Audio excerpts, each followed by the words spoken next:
warahmatullahi wabarakatuh. Waalaikumsalam.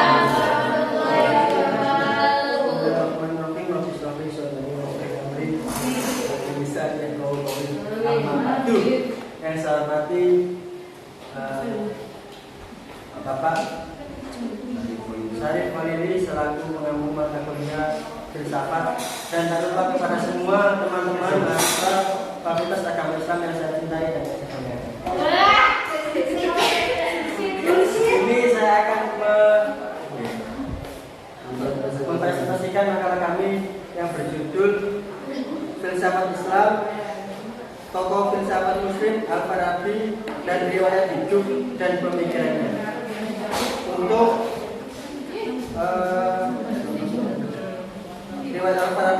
riwayat hidup Al-Farabi akan saya jelaskan sendiri. Abu Nasr Muhammad ibnu Nahar ibnu Al-Muzalab atau Al-Farabi dilahirkan di Wasi, distrik Farab yang dikenal juga dengan nama Qatar dan Raksofiana yang sekarang dinamakan Uzbekistan pada tahun 257 Hijriah atau 870 Masehi. Al-Farabi wafat pada usia 80 tahun di Aleppo pada 950 Masehi.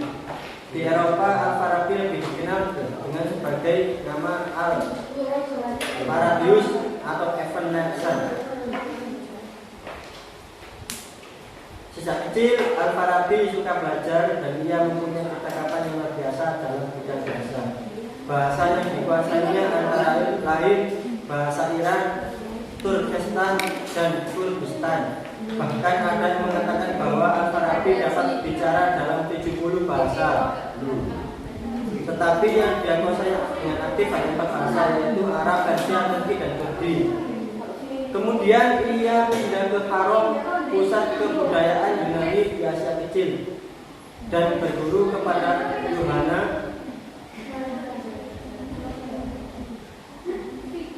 Ibnu Jilat. Akan tetapi tidak beberapa lama ia kembali belajar untuk memperdalam filsafat. Hal ini yang mengembirakan dari tempatnya Al-Farabi di Damaskus. Al-Farabi hampir sepanjang hidupnya terbenam dalam dunia ilmu sehingga tidak dekat dengan penguasa-penguasa Abbasiyah waktu itu. Yang kedua yaitu pemikiran dari tokoh filsafat Al-Farabi yang akan dijelaskan oleh panjenenganipun Mas Agi.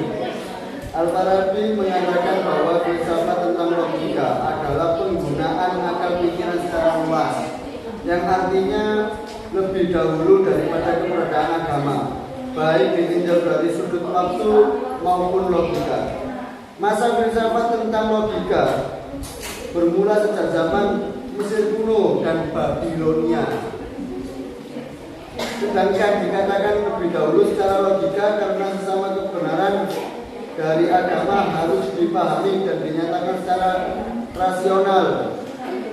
Karya Al-Farabi tentang logika menyangkut bagian-bagian berbeda dari karya Aristoteles, baik dalam bentuk komentar maupun ulasan panjang. Adapun konsep dasar pemikiran tokoh filsafat Al-Farabi adalah sebagai berikut. Yang pertama, Tuhan dan sifat-sifatnya. Yang kedua, penciptaan alam secara emanasi. Yang ketiga, filsafat jiwa. Yang keempat, hidup sesudah mati.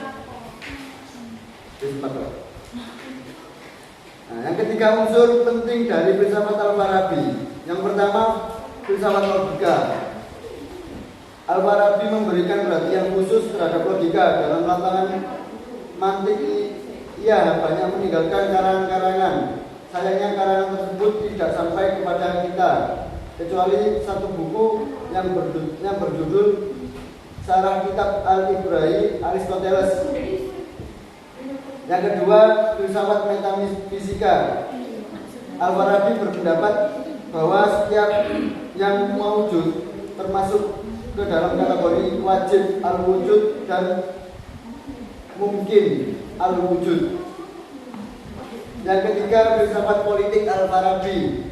Al-Farabi berpendapat bahwa ilmu politik adalah ilmu yang memiliki sebagai bentuk tindakan cara hidup watak di posisi positif dan akhlak. Yang keempat, filsafat kenabian. Al-Farabi adalah orang yang mengatakan teori kenabian. Tidak ada sesuatu yang lebih wajib bagi seorang filosof muslim daripada keharusan menjaga posisi kenabian dan wahyu di dalam pandangannya. Kesimpulannya, Al-Farabi mengatakan bahwa filsafat tentang logika adalah penggunaan akal pikir secara luas dan lebih dahulu daripada keberadaan agama, baik ditinjau dari sudut waktu maupun logika.